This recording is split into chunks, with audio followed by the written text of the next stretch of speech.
Hello everyone, फिर से आपका स्वागत है एक बार और आपके अपने चैनल पे maths madam. I am so sorry, इस बार थोड़ा सा डिले हो गया वीडियो के लिए, बट मैं कोशिश करूँगी कि आगे से आपको ये प्रॉब्लम बिल्कुल ना आए और आपको रेगुलरली वीडियोस मिलती रहें, राइट। बट कुछ रीजंस थे, कुछ थोड़ी सी प्रॉब्लम बीच में आई थी जिसकी वजह से मैं वीडियो नहीं डाल पाई। आज के टॉपिक की तरफ बढ़ते हैं। अभी हमने पिछले टॉपिक से ही रिलेटेड एक और टॉपिक हम करते हैं जिसके साथ हमारा अलजेब्रा जो है वो मैक्सिमम कवर हो जाएगा, और वो है हमारा लीनियर इक्वेशंस। लीनियर इक्वेशंस, ये कौन से नए शब्द हैं? तो पहले हम इसको तोड़ तोड़ के एक एक के बारे में पढ़ते हैं, समझते हैं कि लीनियर क्या होता है और इक्वेशंस क्या होती हैं। उसके बाद हम हमारे टॉपिक को और ज़्यादा पढ़ेंगे। तो टॉपिक के बारे में पढ़ने से पहले जानते हैं कि होता क्या है। तो सबसे पहले तो हम इक्वेशंस के बारे में जान के उसको खत्म करते हैं। इक्वेशंस क्या होती है? हमने एल्जेब्रिक एक्सप्रेशंस पढ़ा था। एल्जेब्रिक एक्सप्रेशंस ऐसे कि मैं अगर बोलूँ x + 2y, अगर ये x + 2y जो है ये इक्वल हो जाए, इक्वल से इक्वेशन, तो इक्वल हो जाए हमारा ये अगर किसी नंबर के, for example this is equals to 3, तो अगर ये हमारा एक लेफ्ट हैंड साइड आ गई, एक राइट हैंड साइड आ गई, तो दिस इज एन इक्वेशन। जब तक ये इतना था, x + 2y था, तब तक ये एल्जेब्रिक एक्सप्रेशन था।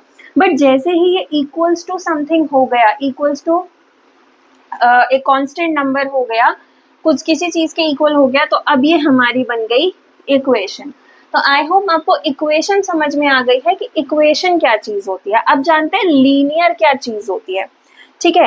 तो लीनियर जानने से पहले हम एक 3-4 में एक्सप्रेशन लिख रही हूं।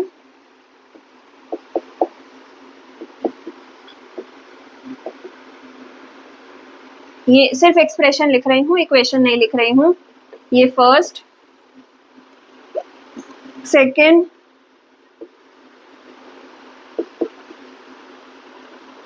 थर्ड,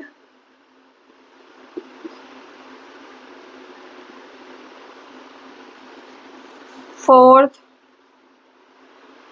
चलो एक्स वाई ले रहे हैं सब में, इसमें पी क्यू ले लेते हैं,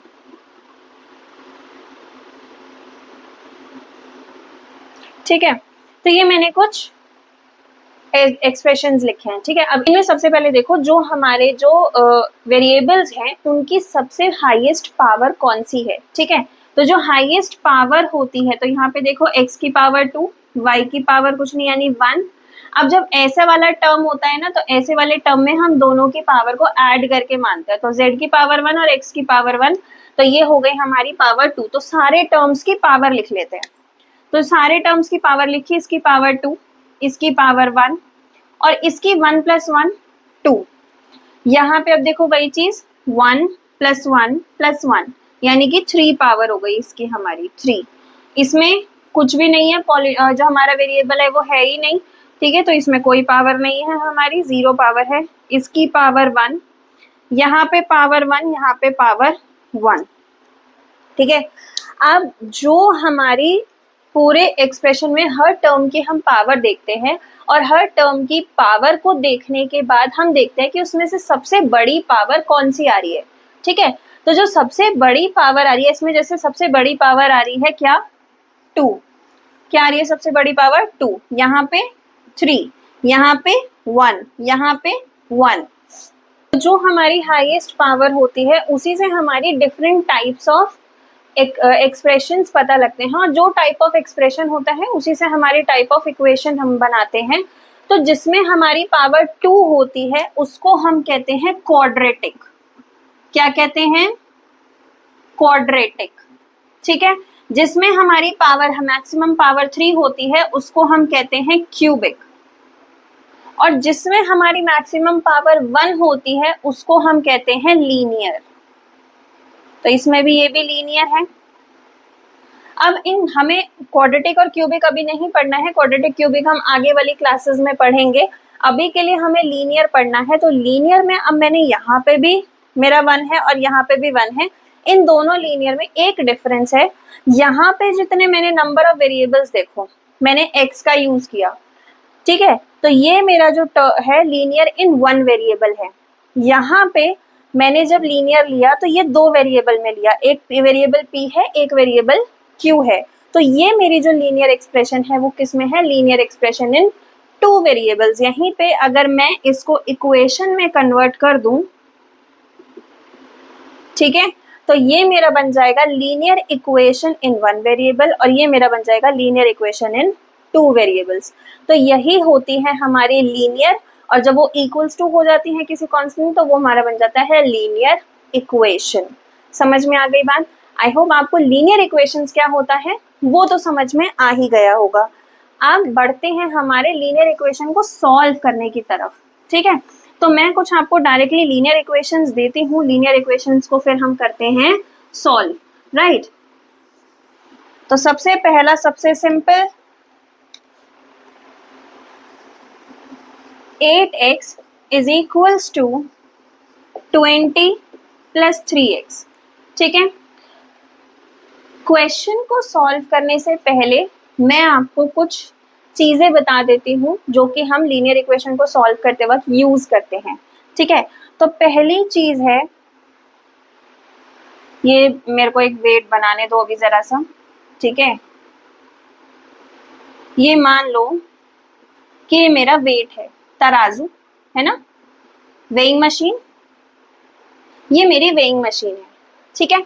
तो जो मेरी वेइंग मशीन है, इस वेइंग मशीन को समझो कि यहाँ पे एक तरफ मेरा LHS है इक्वेशन का और दूसरी तरफ है मेरा RHS, है ना, left hand side and right hand side.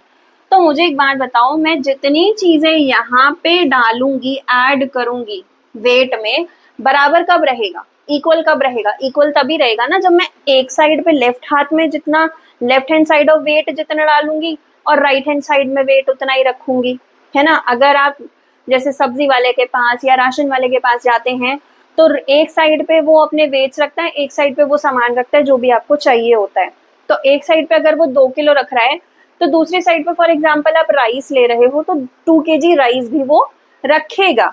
तो वही चीज है यहाँ पे है कि लेफ्ट हैंड साइड में जो चीज आप प्लस करोगे तो वही राइट हैंड साइड में भी उतना प्लस करना पड़ेगा। आपने 2 किलो लिए थे, फिर आपका फोन आया, मम्मी फोन करिए, बेटा 2 नहीं 2.5 किलो ले आना। ठीक है मम्मी 2.5 किलो ले आऊँ। भैया 2.5 किलो कर देना। अब 2.5 किलो 2.5 kg, तो भैया ने क्या किया, 500 ग्राम का वेट हाफ के जी यहाँ पे भी ऐड कर दिया और हाफ kg राइस यहाँ पे ऐड कर दिया, ठीक है। फिर मेहमान आने वाले थे, नहीं आए, फिर से फोन आ रहा है मम्मी का, हेलो बेटा सुन, घर पे ना आने वाले थे जो वो आ नहीं रहे, काम कर 1 किलो ही ले आ, नहीं जरूरत पड़ेगी 2.5 किलो की अब। अच्छा 1.5 किलो ले आ, 1.5 किलो फाइनल फाइनल। अरे मम्मी बार बार परेशान मत करो यार, अरे 1.5 किलो ले आ बेटा। ठीक है मम्मी। तो भैया 2.5 किलो रहने दो, 1.5 किलो कर दो, 1.5 किलो 1.5 kg। तो अब 1.5 किलो करने के लिए क्या करना पड़ेगा, भैया 1 किलो का वेट यहाँ से कम करेंगे, अभी तक उन्होंने प्लस किया था, अब 1 किलो का वेट यहाँ से माइनस करेंगे तो 1 किलो का वेट यहाँ से भी माइनस करेंगे। कहने का मतलब जितना यहाँ प्लस किया था उतना यहाँ भी प्लस, जितना यहाँ माइनस किया था उतना यहाँ भी minus. Similarly with multiply divide, जितना यहाँ मल्टीप्लाई करोगे उतना यहाँ मल्टीप्लाई, जितना यहाँ डिवाइड करोगे उतना यहाँ डिवाइड करोगे। जो भी आप करोगे एक साइड पे वैसा ही सेम टू सेम आप करोगे दूसरी साइड पे। बात समझ में आ गई? Very good. देखो इतनी सी चीज में मैंने 4 चीजें बता दी आपको, प्लस माइनस मल्टीप्लाई डिवाइड। अगर किसी भी चीज से एक साइड पे लेफ्ट हैंड साइड पे करोगे तो राइट हैंड साइड पे भी वैसा ही करना है। अब नेक्स्ट क्या है, नेक्स्ट ये है कि देखो ऐसे 2x/3 इज इक्वल्स टू 5/7, ठीक है, ऐसा कुछ था। तो यहाँ पे ये जो डिनोमिनेटर में नंबर है ये इसके ऊपर जाएगा और इसके साथ जाके मल्टीप्लाई हो जाएगा, और यहाँ पे जो है 3 ये यहाँ जाएगा और यहाँ जाके मल्टीप्लाई हो जाएगा। कहने का मतलब ये जो 2x था इसके साथ मल्टीप्लाई हो गया सामने वाले का 7, और ये जो 5 था इसके साथ मल्टीप्लाई हो गया दूसरे वाले का डिनोमिनेटर यानी कि 3। इसको हम कहते हैं क्रॉस मल्टीप्लिकेशन। क्या कहते हैं?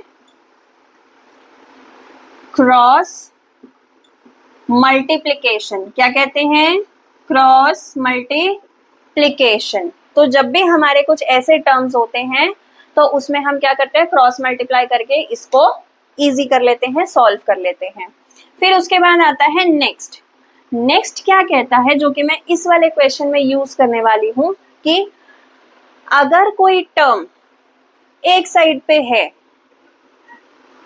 7x + 2 = 5 है, या चलो 16 ले लो इसको, 7x + 2 = 16 है, तो अब 2 यहाँ क्या हो रहा था? प्लस हो रहा था। मेरे को इसको दूसरी तरफ ले जाना पड़ेगा क्योंकि नंबर इसके साथ जब तक रहेगा तब तक हम सॉल्व तो कर नहीं सकते।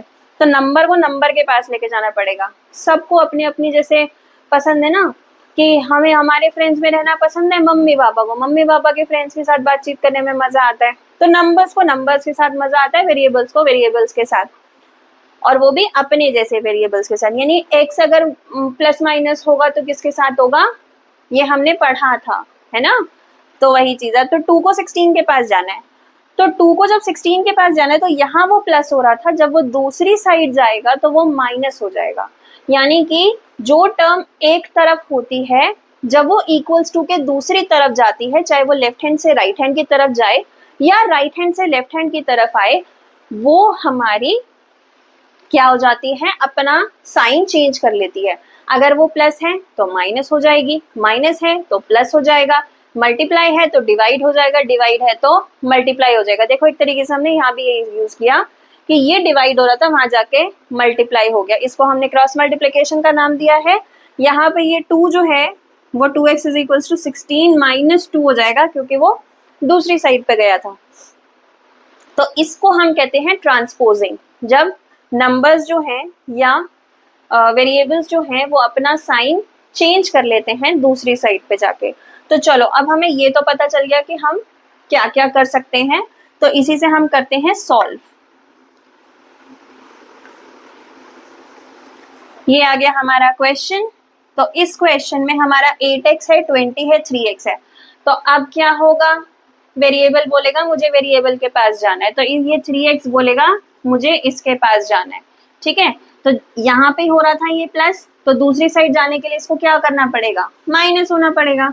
तो ये बन गया मेरा। अब 2 = 2 साइन मेरे एक साथ नहीं चलते, मैं यहाँ पे ऐसे नहीं लिख सकती 8x - 3x = 20 कि यहाँ भी इक्वल यहाँ भी इक्वल ना, बिल्कुल नहीं। तो क्या, जब इक्वल साइन ऑलरेडी है, लेफ्ट हैंड साइड भी है राइट हैंड साइड भी है, तो यहाँ हम लगाते हैं इम्प्लाइज का साइन। किसका साइन लगाते हैं?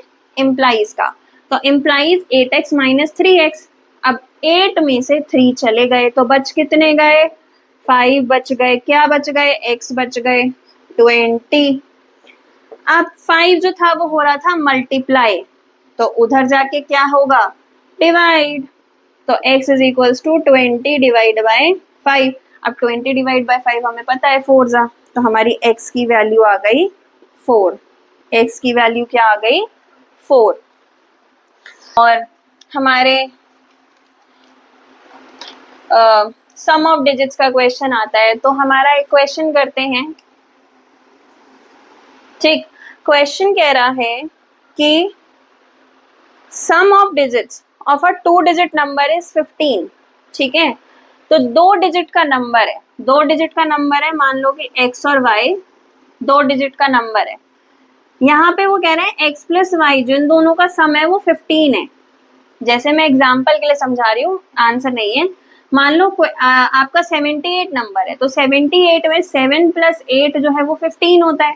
ठीक है, तो वही बोल रहे दोनों का जो सम है वो क्या है? 15 है।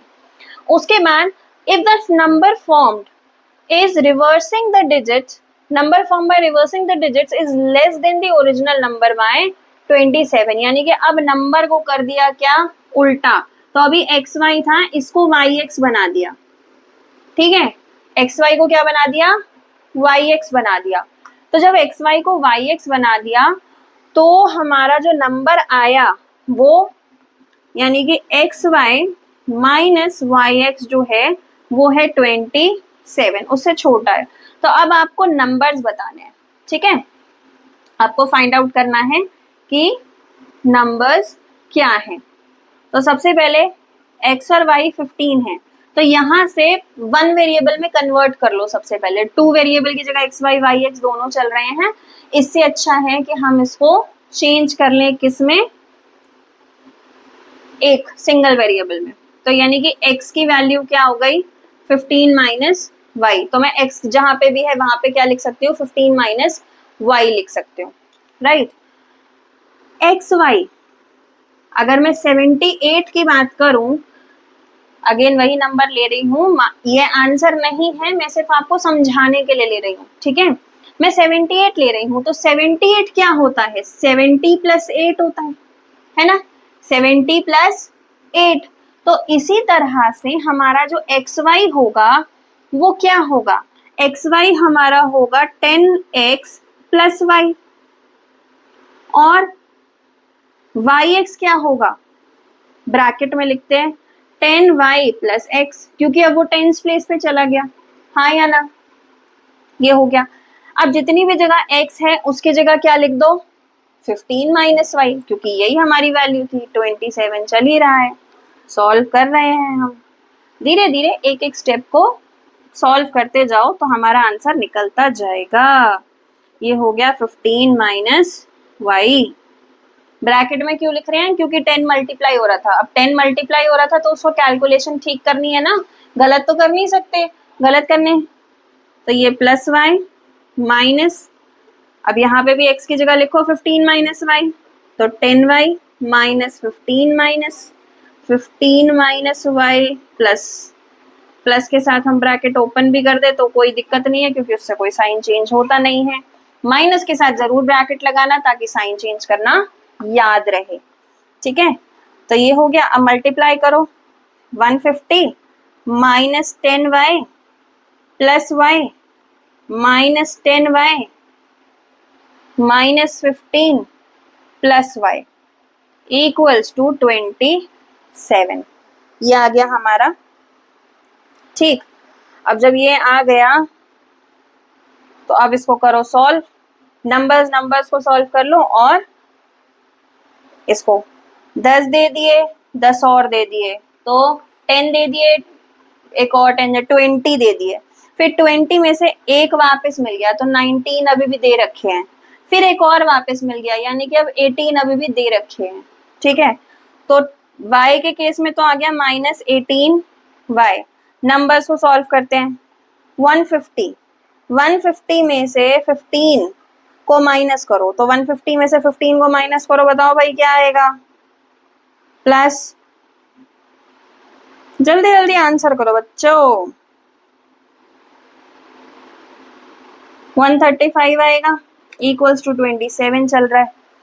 अब 18 यहाँ माइनस है, इसको जब दूसरी साइड लेके जाएंगे तो वो प्लस हो जाएगा, और 27 यहाँ कोई साइन नहीं है, इसका मतलब प्लस है, तो 27 को जब इधर लाएंगे तो वो भी माइनस हो जाएगा। तो ये हमारा बना 135 minus 27, 135 minus 27 is equals to 18y। Solve करेंगे तो 108 इज इक्वल्स टू 18y, तो 108 डिवाइड बाय 18 कितना आया बताइए,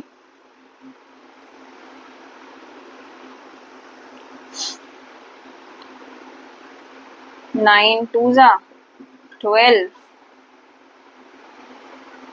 जब फॉर्म हमें वो नहीं आता है टेबल तो हम क्या करते हैं, कैंसिल कर लेते हैं। अब 9 में तो पता है कि 12 9 जा 108 होता है, तो 9 से कैंसिल किया मैंने इसको, तो ये 2 पे कैंसिल हुआ, ये 12 पे, अब 12 भी कैंसिल हो गया 6 पे, ठीक है। तो y की वैल्यू आ गई हमारी 6। अब y की वैल्यू 6 है तो हमारी x की वैल्यू क्या आएगी, 15 माइनस 6 है ना, तो ये आ गई 9। तो हमारा नंबर क्या बन गया, नंबर था XY, यानी कि नंबर हमारा क्या आ गया 96।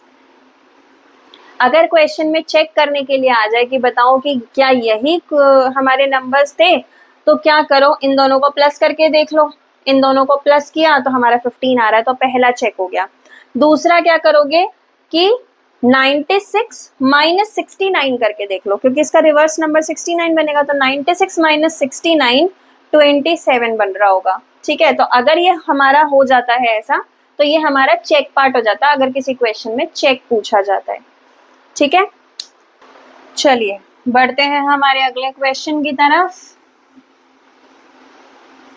अगला क्वेश्चन क्या है, अगला क्वेश्चन एक रेक्टेंगल का है। ठीक है, क्या क्वेश्चन है, चलो देखते हैं।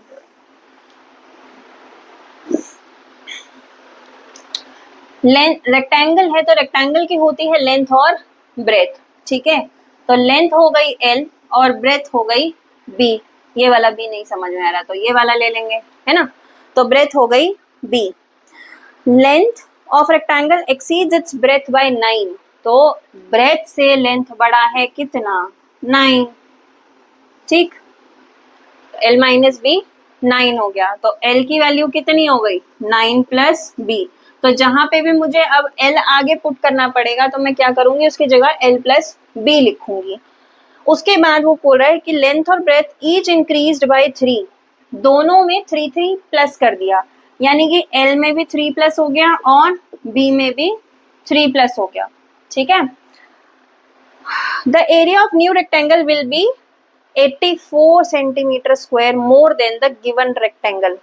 तो जो नया रेक्टेंगल है, यानी कि अगर ये मेरा पुराना रेक्टेंगल था जहां पे L थी और B था, ठीक है, अब मेरा नया एक रेक्टेंगल आया जहां पे मेरी लेंथ जो है वो भी 3 प्लस हो गई और ब्रेथ जो है वो भी 3 प्लस हो गई। तो इसका एरिया अगर मैं कैपिटल A बोलूं और इसका एरिया स्मॉल a बोलूं, तो नए वाले का एरिया जो है वो पुराने वाले के एरिया से 84 सेंटीमीटर स्क्वायर बड़ा है। तो लेंथ और ब्रेथ आपको फाइंड आउट करनी है। ठीक है, तो एरिया क्या है, एरिया मेरा है लेंथ इनटू ब्रेथ, तो एल बी लिख दो इसको। तो मेरा जो स्मॉलर वाले उसका एरिया है वो हो गया एल बी। ठीक है, अब यहाँ पे एल की जगह मैं क्या लिख सकती हूँ, बी प्लस 9 इंटू बी। तो इसको लिखो b into b, b square plus 9b। बड़े वाला एरिया कितना, L प्लस 3 B प्लस 3। ठीक है, हमने मल्टीप्लाई करना सीखा है एक्सप्रेशंस को, तो LB plus 3B plus 3L plus 9। ठीक है, अब L जहां जहां पे है वहां पे B प्लस 9 पुट करो, तो B plus 9 into B plus 3B plus 3 into B plus 9 plus 9। Solve करो, सॉल्व करो तो ये बनेगा सेम यही वाला। अगर आपको इसको नहीं सॉल्व करना तो आप बेशक से मत करो, क्योंकि ये आगे चल के कैंसिल भी हो जाएगा। तो ये मेरा बना b square plus 9b plus 3b plus 3b plus 9 3 27 plus 9। ठीक है, a माइनस a करना था, यानी कैपिटल नए वाले का एरिया माइनस पुराने वाले का एरिया कितना आया, b square plus 9b plus 3b 6b plus 27 plus 9 36 minus b square. अब क्योंकि ये दोनों ये हो रहा था ब्रैकेट लगा दो, माइनस हो रहा है ना, तो 9b, ताकि हमारा साइन बिल्कुल भी गलत ना हो। तो ये हो गया b square plus 9b plus 6b plus 36 minus b square minus 9b। अब ये कैंसिल हो गया, ये दोनों इन दोनों से कैंसिल हो गए, बच गया क्या 6b प्लस 36। अब ये माइनस जो था वो किसके इक्वल दे रखा था, कहाँ लिखा हमने, कहाँ लिखा, यहाँ लिखा, यहाँ लिखा है ना। तो ये हमारा किसके इक्वल हो गया 84 के। तो यहाँ से हमारी इसकी वैल्यू क्या आई 6b प्लस 36। तो 6b प्लस 36 किसके इक्वल 84 के इक्वल। सॉल्व करो, 6b is equals to transposing 84 minus 36। मैं बार बार नाम इसलिए लेती हूँ ताकि आपको प्रॉपर्टीज के जो है वो नाम याद रहे, ठीक है। माइनस किया तो 8 48, ठीक है। तो b की वैल्यू 48 अपॉन 6 यानी कि 8। तो हमारी ब्रेथ की वैल्यू आ गई 8। अब ब्रेथ की वैल्यू 8 है तो लेंथ क्या था, 9 प्लस 8 है ना। तो हमारा यहाँ पे 9 प्लस 8 पुट करेंगे और हमारा लेंथ भी आ जाएगा, ठीक है। 9 प्लस 8 17 आ गई हमारी लेंथ की वैल्यू, और ब्रेथ की वैल्यू कितनी आई, 8 आई। समझ में आया, ठीक है। जो भी गिवन है उसको स्टेप बाय स्टेप समझो। स्टेप बाय स्टेप समझ के अगर नहीं कुछ भी डाउट होता है तो आई एम सॉरी, तो उसको हम थोड़ा सा एक फिगर बना के रफ में उसको समझ सकते हैं, और उसको रफ में हमारा छोटा छोटा सा शॉर्ट में समझो, और फिर उसको स्टेप बाय स्टेप सॉल्व करो। जब उसको स्टेप बाय स्टेप आप सॉल्व करेंगे तो आपको अच्छे से समझ में आएगा और आप सॉल्व भी कर पाएंगे। मैंने आपको पहले भी बोला कि बिल्कुल ये बोल दो कि हमें समझ में नहीं आ रहा, हमसे तो नहीं होगा, कभी भी खुद से नेगेटिव वर्ड्स तो बोलने ही नहीं है, ठीक है। मैंने पहले भी बोला impossible itself says I am possible, वो खुद ही कह रहा है मैं पॉसिबल हूँ। तो जब मैं पॉसिबल हूँ तो एवरीथिंग इज पॉसिबल, हमें कोशिश करने की जरूरत है। तो अभी अगर हम कहते हैं कोशिश नहीं करेंगे, इतना सिंपल था, अब आपको लग रहा होगा कि अरे तो सिंपल था, बस सॉल्व करना था। हाँ, सॉल्व तो करना पड़ेगा। अब सॉल्व भी कैसे हो जाएगा, प्रैक्टिस से सॉल्व हो जाएगा, कैलकुलेशन से सॉल्व हो जाएगा, ठीक है। तो हम प्रैक्टिस करना नहीं छोड़ेंगे। तो इसी बात पे एक और क्वेश्चन करते हैं, किसका, अपस्ट्रीम और डाउनस्ट्रीम का एक क्वेश्चन करते हैं। अपस्ट्रीम और डाउनस्ट्रीम से बड़ा घबराते हुए देखा है मैंने बच्चों को। अरे घबराना काहे को, घबराना तो है ही नहीं भाई, घबराने से नहीं सॉल्व होगा, करने से सॉल्व होगा, है ना। तो अगर हम घबराते रहेंगे, 3 इडियट्स में क्या बोला था उसने, fear is not good for grades. Yes, fear is not good for grades, practice, ठीक है। जो भी चीज करो प्यार से करो, दिल से करो, 100% होगी, है ना। बाबा रणछोड़ दास ने 3 इडियट्स में बोला था ना, बेटा नॉलेज की तरफ भाग, कामयाबी तो झक मार के तेरे पीछे आएगी, है ना। तो वही हम यहाँ करेंगे। तो वो हम बात करते हैं अब स्ट्रीमर की। एक स्ट्रीमर है जो कि डाउनस्ट्रीम में जाता है, तो डिस्टेंस कवर करता है 2 पार्ट्स के बीच में 4 घंटे में, यानी कि 2 पार्ट्स हैं, एक पार्ट ए है, एक पार्ट बी है, ठीक है। जो पानी का वाटर फ्लो है वो इस तरफ है फॉर एग्जाम्पल, ठीक है।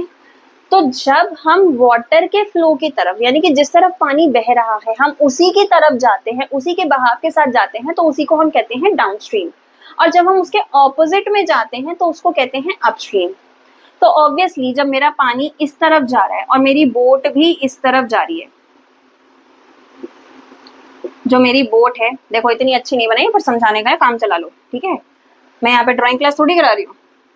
मेरी बोट जो है वो भी पानी के साथ इसी की तरफ जा रही है, तो होगा क्या, पानी जो है उसकी जाने में, आगे जाने में हेल्प करेगा, आगे जाने में हेल्प करेगा। तो मेरी बोट की स्ट्रीम और पानी, बोट की जो स्पीड है और पानी की जो स्पीड है वो क्या हो जाएंगी, ऐड हो जाएंगी, और जो काम होना होगा वो जल्दी हो जाएगा, ठीक है। यहीं पे अगर मेरा पानी तो जा रहा है इस तरफ, लेकिन मुझे मेरी बोट को जाना है ऑपोजिट डायरेक्शन में, तो अब मुझे ज्यादा मेहनत करनी पड़ेगी। चलाओ भाई चप्पू, थको, आगे बढ़ो, ठीक है। तो ऑपोजिट डायरेक्शन में जाना है तो पानी क्या करेगा, उसकी स्पीड को स्लो डाउन करेगा। तो जब उसकी स्पीड को स्लो डाउन करेगा तो यहाँ पे जो स्पीड्स हैं वो होंगी माइनस, तो इसको हम कहते हैं डाउनस्ट्रीम और इसको हम कहते हैं अपस्ट्रीम, ठीक है। तो अपस्ट्रीम डाउनस्ट्रीम क्या होता है ये समझ में आया होगा। और इसको हमने इसमें क्या करते हैं, हमारी स्पीड डाउनस्ट्रीम में हो जाती है प्लस और अपस्ट्रीम में हो जाती है माइनस। तो क्वेश्चन कह रहा है पहले वाटर फ्लो की तरफ जा रहा है, यानी कि डाउनस्ट्रीम में हमारा जा रहा है वाटर फ्लो इस तरफ है, वाटर फ्लो हमारा इस तरफ है। तो जब वो जा रहा है ए से बी की तरफ तो वो 4 घंटे में कवर कर लेता है, ठीक है। जबकि सेम डिस्टेंस वो अपस्ट्रीम में जाता है तो वो 5 घंटे में, यानी कि जब अपस्ट्रीम में जाता है तो उसको लगते हैं 5 घंटे। ठीक है, अगर जो स्ट्रीम है यानी कि वाटर का जो हमारा स्पीड है वो दे रखी है 2 किलोमीटर पर आवर, तो क्या दे रखी है, स्पीड ऑफ वाटर कितनी, 2 किलोमीटर पर आवर, ये हमें दे रखा है। तो जो स्टीमर है यानी कि जो बोट है मेरी है, वो उसकी स्पीड कितना होगी, उसकी स्पीड कितनी है वो हमें फाइंड आउट करनी है। तो स्पीड ऑफ स्टीमर, उसको x मान लो, x y p q r x v s जो मानना है वो मानो। ठीक है, मैंने x मान लिया। तो अब जो डाउनस्ट्रीम में स्पीड है, डाउनस्ट्रीम में स्पीड कितनी होगी, x प्लस 2, क्योंकि पानी की स्पीड ऐड हो गई। अपस्ट्रीम में कितनी होगी, x माइनस 2, क्योंकि पानी की स्पीड उसको पीछे करेगी, स्पीड ज्यादा स्टीमर की, तो ऑब्वियसली x माइनस 2 ही, क्यों 2 माइनस एक्स क्यों नहीं। अरे भाई, अगर उसकी स्पीड पानी की स्पीड से कम होगी तो वो आगे बढ़ेगी ही कैसे, सिंपल साइंस का लॉजिक है। अगर मैं यहाँ पे स्टीमर की स्पीड उससे कम हो गई तो पानी उसको आगे ही नहीं जाने देगा, तो ऑब्वियसली उसकी स्पीड तो ज्यादा ही होगी, बट उसको उतना ज्यादा मेहनत करनी पड़ेगी क्योंकि स्पीड यहाँ पे कम हो रही है पानी की वजह से। तो अब इसने कितना डिस्टेंस कवर किया, ए से बी का डिस्टेंस कवर किया, कितने घंटे में किया, 4 घंटे में। हमारा फॉर्मूला क्या होता है, speed is equals to distance upon time. तो डिस्टेंस क्या होता है, वैसे तो चलो यही समझ लो एस टी, वैसे हमारे सिंबल्स जो हैं वो थोड़ा सा अलग होते हैं। स्पीड के लिए हम वी का सिंबल यूज करते हैं, डिस्टेंस के लिए एस का यूज करते हैं, पर अभी के लिए तो हमारा डिस्टेंस हो गया स्पीड इनटू टाइम। देखो डिस्टेंस तो सेम कवर हुआ है ना, ए से बी और ए से बी से ए, डिस्टेंस तो वही है, तो यही हमारा क्या होगा, डिस्टेंस यहाँ पे भी वही रहने वाला है। तो हमारा डिस्टेंस चाहे अपस्ट्रीम में कवर हुआ या डाउनस्ट्रीम में, वो सेम कवर हुआ है। तो अपस्ट्रीम की स्पीड के साथ अपस्ट्रीम टाइम को मल्टीप्लाई करूंगी तो डिस्टेंस आएगा, डाउनस्ट्रीम की स्पीड के साथ टाइम को मल्टीप्लाई करूंगी तो डिस्टेंस आएगा, और दोनों डिस्टेंस क्या है, सेम है। तो यानी कि मेरा x plus 2 multiplied by 4 is equals to x minus 2 multiplied by 5, दोनों ही डिस्टेंस क्या हुए, बराबर हुए। इसको करना है सॉल्व, तो करो भाई solve. 4x plus 8 is equals to 5x minus 10। आप ट्रांसपोजिंग जरूरी नहीं है कि आप एक एक नंबर की एक साथ करो। अगर आपको इनिशियली प्रॉब्लम आ रही है, इनिशियली आपको थोड़ा सा डर लग रहा है, थोड़ी हेजिटेशन हो रही है, तो एक एक स्टेप करके करो। लेकिन जब आपको वो एक एक स्टेप क्लियर होने लगे तो आप 2 स्टेप एक साथ कर सकते हो। ठीक है, यानी कि अगर आपको डर लगता है तो आप करो एक बार में एक चीज, यानी 4x is equals to 5x minus 10, नहीं सॉरी 10 को उधर लेके जाएंगे, 4x plus 8 plus 10 is equals to 5x, ऐसे करो। ठीक है, और फिर अगले स्टेप में ये 18 बन जाएगा, 4x plus 18 is equals to 5x, और अब 4x को दूसरी साइड लेके जाओ तो 18 is equals to 5x minus 4x, ऐसे सॉल्व करो। ठीक है, लेकिन अगर आप इतना प्रैक्टिस कर चुके हो कि आपकी कैलकुलेशंस में गलती नहीं होगी, आप कॉन्फिडेंट हो इस चीज के लिए, तो अब आप 2 एक साथ कर सकते हो। मैं यहाँ पे दोनों एक साथ करने वाली हूँ। तो 4x छोटा है 5x से, ये माइनस होगा तो उसको मैं उधर लेके जाऊंगी और 10 को इधर एक साथ, तो 10 plus 8 is equals to 5x minus 4x। तो मेरी x की वैल्यू आ गई 18, क्योंकि 5 में से 4x गए तो एक ही x बचा मेरे पास, और 10 प्लस 8 18 हो गया। तो मेरे पास किसकी, स्टीमर की स्पीड आ गई जो कि हमें फाइंड आउट करनी थी। ठीक है, तो इस तरह से हमारे एप्लीकेशन क्वेश्चंस आते हैं लीनियर इक्वेशंस के। आई होप आपको लीनियर इक्वेशन का टॉपिक समझ में आया होगा।